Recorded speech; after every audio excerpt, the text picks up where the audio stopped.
Welcome to the Owatonna Today Show, your community connection since 1991. I'm Linda Karnauskas. We want to thank you for joining us on this Friday, June 10th. We have an informative show for you today. We'll be on location visiting the Gold Cross Ambulance, the brand new facility there. We'll be taking a tour. And then we'll be visiting with John Havelka about the 4th of July fireworks. So you'll want to stay tuned for that. This morning is also the time Friday morning, that we recognize our sponsors. Our premier sponsors are City of Owatonna, Express Employment Professionals, Owatonna Public Utilities. Our primary sponsors are Amy Swain Hearing Centers, Anytime Fitness, Brookdale Senior Living Solutions, Fairway Foods, Little Theater of Owatonna, and Owatonna Foundation.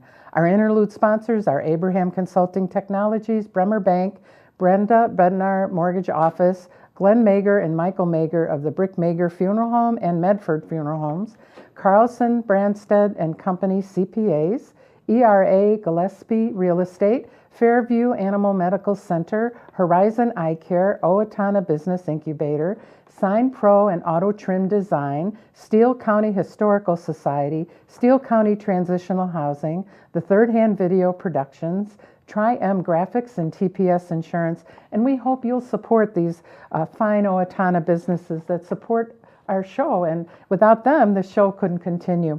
Also, we're always looking for more supporters of the show, so if you are a business and you'd like that opportunity and more information about becoming a sponsor, please contact Leanne, our producer, at 390-5751. We will take a short break to hear a word from our sponsors, and then we'll see you on location down at the Gold Cross facility, so please stay with us. Hi, I'm Brenda with the Mortgage Office of Brenda Bednar, aligned with American Mortgage and Equity Consultants, where closings feel right from the beginning. I'm a proud supporter of the Owatonna Today Show. Owatonna Public Utilities, real people, real reliable, real progress. Making life a little easier day after day, taking pride in our community, listening to what you say, a voice you can talk to. We're growing with you in mind in everything we do. Owatonna Public Utilities. Greetings from the Steele County Historical Society. We invite you to visit us and enjoy your county's history at the History Center and Village of Yesteryear. Check our website for current exhibits and monthly programs. Welcome back to the Owatonna Today Show, your community connection. And we're on location out in front of the grandstands here at the Steele County Fairgrounds. And we're talking with John Havelka, who's the chairman of the fireworks committee this year for the 4th of July fireworks given by the Early Edition Rotary. And he's also president of the Early Edition Rotary, which we'll get to that later. But first, John, let's talk about the fireworks and a little bit about yourself first. Why don't you let the folks know a little bit about John Havelka? Well, I grew up in Owatonna, so that's why I have a passion for trying to make this community great. But I've got 4 children, been married for over 22 years. On June 10th, it'll be 23. So we are very busy. Our oldest son is a senior, graduating, going off to St. John's next year, and just finished a great baseball season. So it's been a lot of fun, but very busy in our house. Okay. And I've got an Edward Jones office about 3 blocks from here. Oh, great. So you already have in mind what you're going to get your wife, right? It's just a matter of getting closer to the day. We've already got a plan. Okay, good. It's already planned. Okay, great. So let's talk about the fireworks, shall we? Yes. Why don't you let our viewers know the time, the date, where it's going to be, what's involved? Yes. Yeah, so the fireworks, we do the fireworks every year on the 4th of July, and it's always at 10 o'clock. So at 10 o'clock, that first fireworks should go up. This year, I think the 4th of July is on a Monday. So Monday night, 10 o'clock, fireworks go from the grandstand. They shoot them from the infield of the grandstand. So there are, that's what's great about it, is that people can come out here, set up, hang out for a little while and just get a great spot on the fairgrounds and even in their backyards to watch fireworks. Do you know anything about the kind of fireworks that are involved? A little bit. So here's what I do know. So we don't light the fireworks. We hire somebody to do that. But fireworks come in different size balls.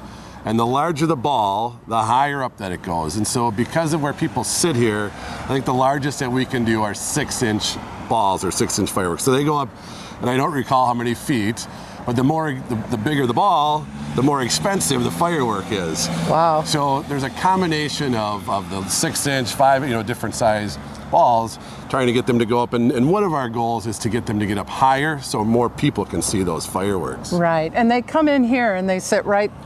You can sit anywhere you want. So, sitting in the grandstand is tough because you're literally looking straight up to see those fireworks.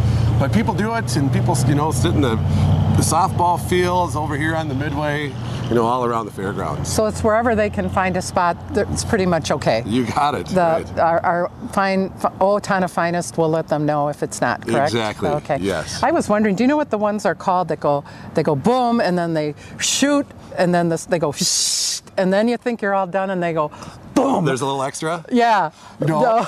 I have a list. Like they sent us. Those always scare me. But I don't know what it even means. But I've got a list of it all. Yeah. Just don't know what it means. I love that one because in every I think it's done and then boom, and it makes you feel like a little one again. Yeah, they're great. So great. So what have been some of the challenges with the fireworks? I know funding. You have to raise money every year. Yeah, that's a great question, and that's kind of how we got put in charge of the fireworks. I mean, how I got put in charge of the fireworks is for the sesquicentennial, Federated Insurance donated $10,000 for the show. And that year, so we always raised money. Letters would go out to businesses, but only $8,000 came in, for the next year's show that we wanted to be a $10,000 show. So it's hard to do a $10,000 show on $8,000. So that's when we started raising money and sending more letters out, trying to do some fundraisers to help fund the fireworks. So it's really supported by the community. The city of Owatonna does give us $2,500, which is our biggest sponsor. That gets us a good base. Federated Insurance is the next largest sponsor. The VFW Club is great. And then our Morning Edition Rotary Club, or the Early Edition Rotary Club, we do a corn feed the Tuesday before Labor Day. That raises about $1,500 for the fireworks. And then more recently, and we were talking about this earlier, is that Fairway Foods is doing what's called a roundup. And this roundup, isn't that great? It is great. So when you go to Fairway and your bill is $67.28, you can say round it up to $68 or $69, and they round it up, take that change, and that goes towards the fireworks. And what I love is when I've come through there every single time in the last couple of weeks, would you like to give this 22 cents to the Owatonna Fire Department? Right. Or the fireworks, yeah. And and that's so great that every time it's a different checkout and they remember. Last year we did it for 2 weeks and it raised almost $1,000. So This year we're doing it for the whole month of June. So we're really excited and great with Fairway. Paul, the manager of Fairway, has been phenomenal. They're a great community. We're glad they're great to the community. Really so cool. we're glad to have them. You talk about the Early Edition Rotary. I, for one, would like to know what exactly does Early Edition Rotary mean, and how did that come about? So it started in 2000. It kind of spun off. There's a noon club, and now we've got the Early Edition Rotary. And so we meet at 7 a.m. down on the 3rd floor of the fire hall. So it's a great place to meet. So at 7 a.m. We get there at 7. We have a speaker each time that comes on about 7:30. Have breakfast, talk about the projects we're working on. So the fireworks, corn feed. We do a rose sale to help fund books for kindergartners and an ALC scholarship for the Alternative Learning Center. But it's a great group of folks and different business leaders, but all ages. It's great. It's not just younger folks. It's all age folks. So it's a really nice club. What does Rotarian mean? I mean, is it to be a Rotary? So Rotary is an international organization, and we do some international projects. There's a Strive Run, sponsoring kids to travel abroad for a year. A couple weeks ago, there was a group of adults from India that was in a friendship exchange to Owatonna, just learning about the U.S. and depending on their field, health, their ag, to bring back to their country. So it's a global organization that's really the motto is service above self.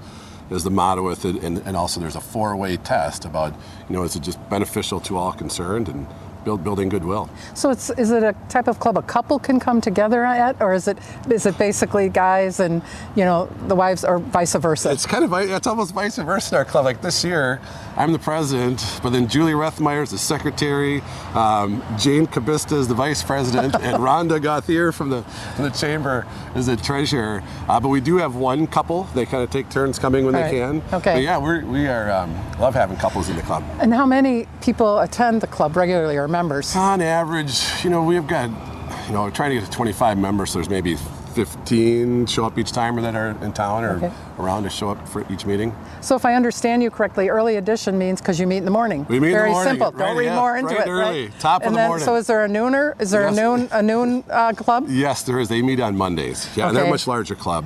And our club, I'm a little biased, but we think our club's a little bit more active than the noon clubs. And then is there an evening club as well? Not right now. Okay. No.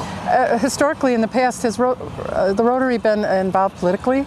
No. Things? No, they stay pretty, not very political, but very international. Like to end polio has been one of the biggest projects we've worked on internationally, and there's for clean water.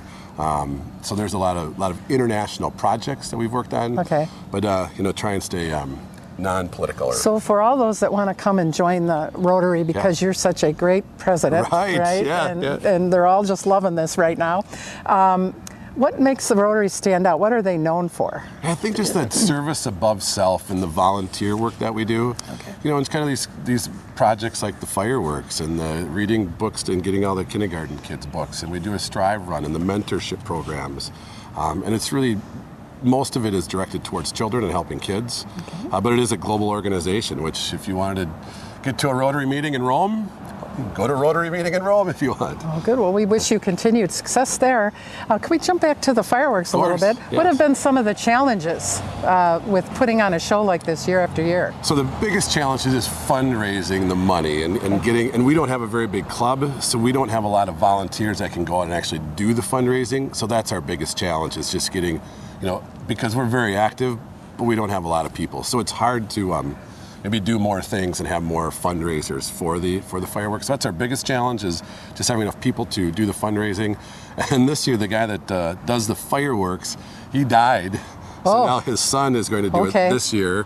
So this year we're going to have J.C. Hinkle do it, and then next year there'll be another firm that does it electronically. So we're trying to see how that works out and see which one makes the most sense moving forward. Now, do they pass the hat at the fireworks? Are there little buckets anywhere that we haven't been to Fairway or haven't been able to give at this point, but we find we have some extra change? So we do. We have some volunteers that will be walking around the fairgrounds. Again, we don't have a lot of people here that night to do that, but if you want to donate, you can send a check to the Chamber Foundation with the fireworks, and everything goes through the Chamber Foundation for us. Okay.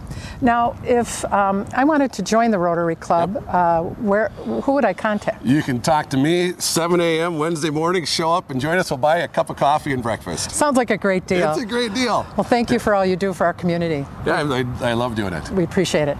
We will take a short break to hear a word from our sponsors, and then we'll be right back. So please stay with us.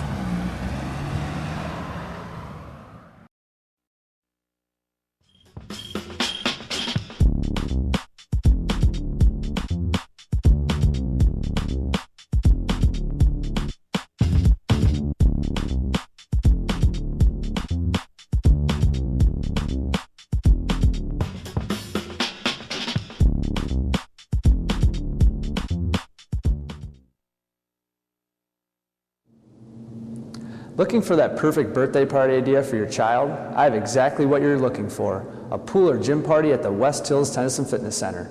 Hi, this is Brad. Contact me today at 774-7102 to schedule the party every child will love. Birthday party packages are available year-round.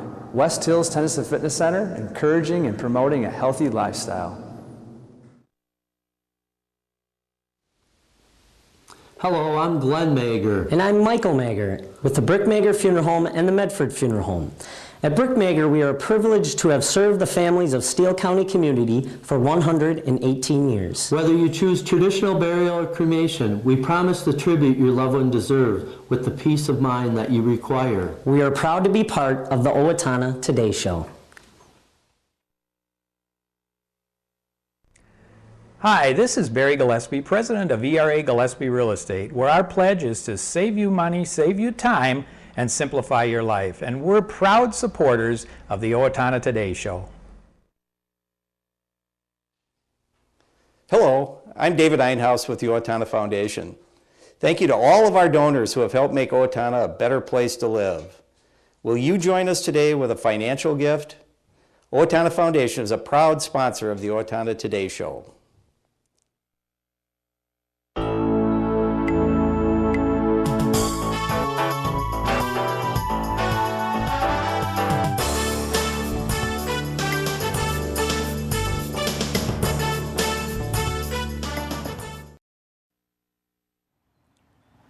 Welcome back to the Owatonna Today Show, your community connection. And we're on location here at the new Gold Cross Ambulance facility here in Owatonna. And we're talking to the Supervisor of Operations, Kristofer Keltgen. And welcome, Kristofer, to the show. Yeah, thanks for having me. Congratulations on a beautiful facility. Thank you. Why don't you share a little bit about yourself with our viewers? Sure. Well, I've worked for Gold Cross for going on 17 years or so, and I started out my career working in Mankato as an EMT, and then went back to paramedic school, and then went back to business school, and now I find myself, filling kind of an administrative role. So. And we have to throw in there, you are a paramedic. Mm-hmm. Yep. Okay. So you're just a font of information, it sounds like, training. Well, yeah, we try real hard. Okay. Tell us about the facility here. What was involved in bringing that into its present day location and facility itself? Sure. Well, it was really several years in the makings and in the plannings. The facility we had previously was an older home, and it was attached to our garage, and it afforded us some, office space, but it was really quite limited. It was deteriorated. It needed new roofing and new siding and new windows, and so we went about planning a new facility, and that took, about 18 to 24 months from the time that we started planning until the time that the project was actually completed. But the new facility really provides us a lot more efficient space, both in terms of function, but also in terms of energy efficiency and cost of operations, and it gives us an opportunity to kind of grow and expand. And as our call volumes continue to go up and we add staff, that's important for us to be able to continue to provide a high level of service.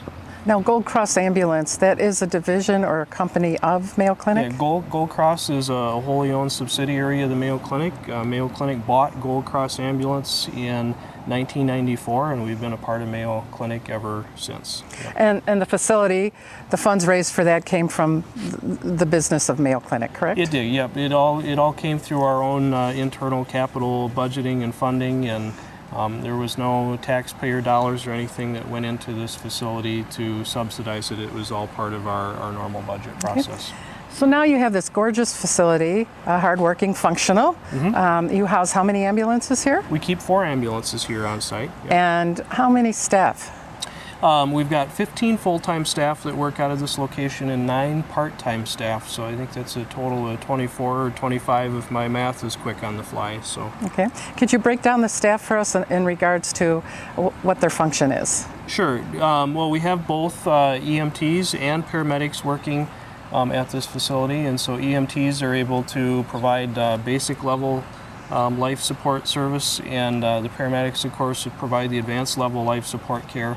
And we have approximately about 3/4 of our staff are paramedics and about 1/4 are EMTs. So those are the specialty, the people with the knowledge that go out on the calls. Mm-hmm. And what would a team look like on an ambulance call that would go out? We always have at least one paramedic on every ambulance crew, so that we're always able to provide that advanced life support level of care. Generally, our crews are made up of 2 people, and that combination can be either 2 paramedics or a paramedic and an EMT. Okay. I just want to touch on one short question regarding, and when they're not out on calls, what are they doing here at the facility? The amount of time that they're not out on calls is less and less, and so on average, we run about 12 calls per day in Owatonna, and the time it takes to run a call is, generally between 45 minutes and an hour and a half, kind of depending on what's involved with the call. But in the downtime when they're back here, there's always equipment to be checked. There's, cleaning to be done. The ambulances need to be maintained. And on top of that, we've got, the crews are writing reports and medical records from the calls that they've been on and staying current and up to date on training.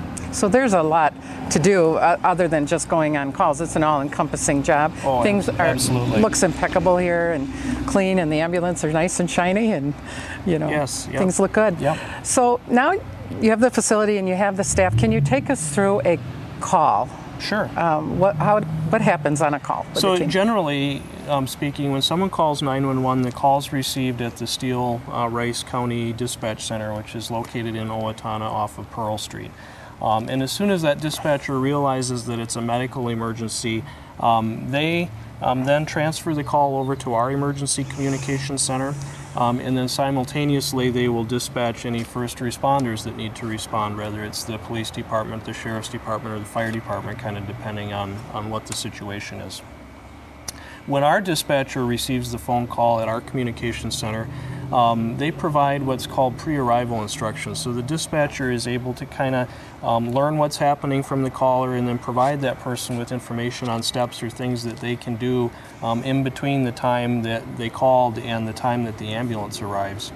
And while all of that is happening simultaneously, we have another dispatcher who's working in conjunction with the call taker and dispatching the ambulance as soon as we've got the location verified and where the patient is and what the situation is. So while the ambulance is en route, we're able to provide a lot of that very vital information and exchange over the telephone before we ever get there.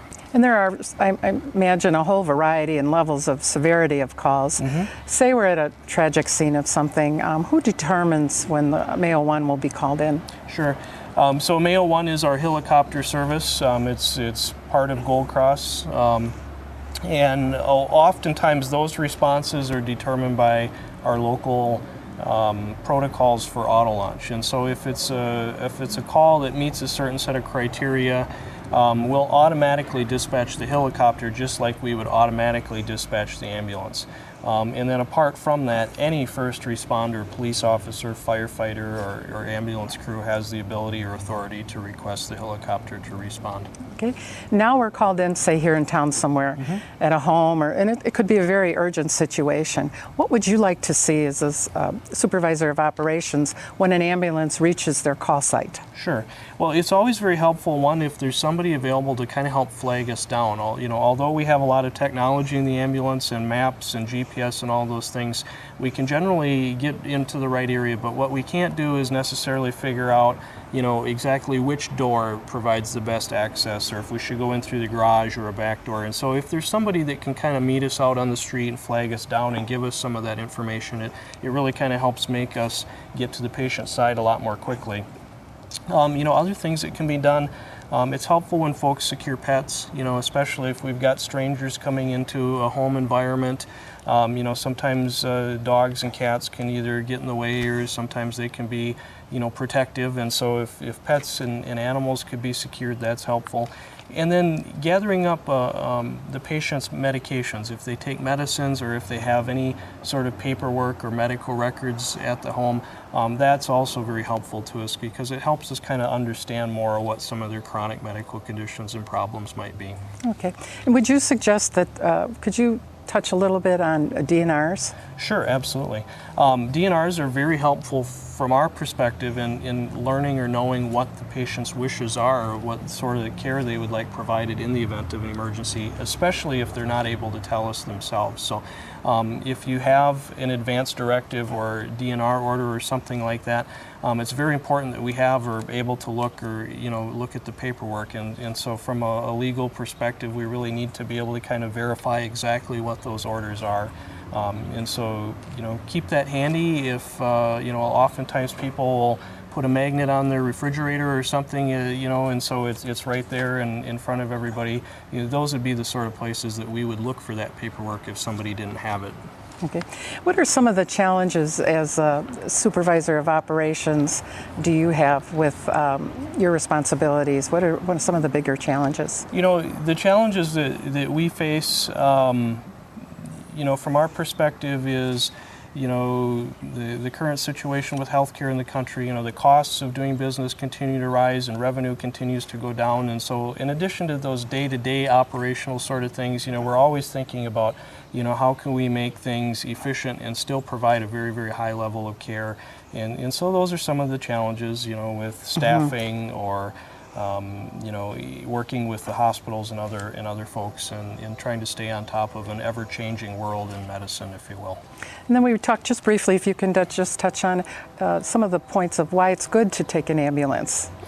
Well, a lot of times for certain situations, if someone's having cardiac trouble or they're having a stroke or it's a trauma situation, one, it's often quicker to get the ambulance to the patient's side, but then once the ambulance is able to get there, that oftentimes sets into motion a sequence of events that gets certain things or resources mobilized at the hospital long before the patient would ever arrive there. And so what it does is it really kind of reduces the amount of time it takes that patient to get to definitive care, whether that's a cath lab or an operating room.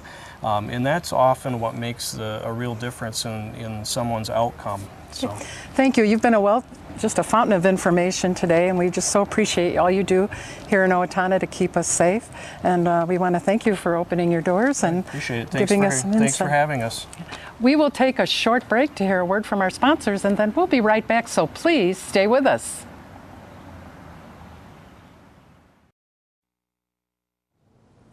Amy Swain Hearing Centers is a proud sponsor of the Owatonna Today Show.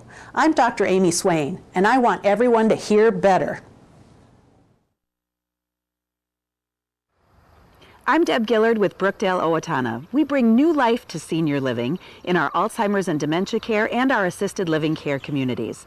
Brookdale Owatonna is a proud sponsor of the Owatonna Today Show. Hi, I'm Tim Anderson, the owner of Anytime Fitness, where we make getting healthy affordable and convenient. Anytime Fitness is a proud sponsor of the Owatonna Today Show. Welcome back to the Owatonna Today Show, your community connection. And now it's time for community announcements. The City of Faribault, Northfield, and Owatonna invite the public to attend a free rain garden workshop, Planting for Pollinators, on Saturday, June 11th. There will be an introductory presentation about rain gardens. Workshop is from 9:30 a.m. to 12:30 p.m. at Faribault Public Works Building at 1200 Bellevue Trail in Faribault. Space is limited and pre-registration is required. Interested individuals may contact City of Owatonna Water Quality Specialist Brad Rademacher at 507-774-7300. J.C. Park Pavilion Open House is June 13th. 7 p.m. J.C. Park Pavilion. They're going to have lots of things on the program. The Recreational Board President John Dingham and Les Abraham and Directors of Parks and Recreation and a ribbon cutting. So Quick Trips, cookies, and juice will be served as well, so you won't want to miss that. Power of the Purse, a fundraiser of Dolly Parton's Imagination Library, Tuesday, June 14th, 5:30 p.m. to 8 p.m. Owatonna Country Club. And live and silent auctions, and it'll be $50 a person. And Movies in the Park is beginning Friday, June 17th at Central Park. Rain date is June 18th. Movies will begin at sunset. Pre-movie activities will begin an hour before the movie. 38th Annual Young Life Golf Tournament. It's Saturday, June 18th at the Brooktree Golf Course. And for more information, please call the Young Life office at 451-9401. 50s Dance Party coming up Friday, June 24th from 7 to 11 p.m. at the Owatonna Arts Center. Tickets are $15 for adults, $12 for Owatonna Arts Center members, and $7 for age 12 and under. Tickets are available at Kotke Jewelry's Owatonna Arts Center and Tone Music. Well, we want to thank you for joining us, and we hope you'll tune in on Monday when our guests will be Kim Cousins from the Wanger, and we'll be talking about the Wanger Marching Band Festival, and then we'll be visiting also with Juliana Sklzacek about her 100th play production. So until then, have a wonderful weekend, and we'll see you on Monday.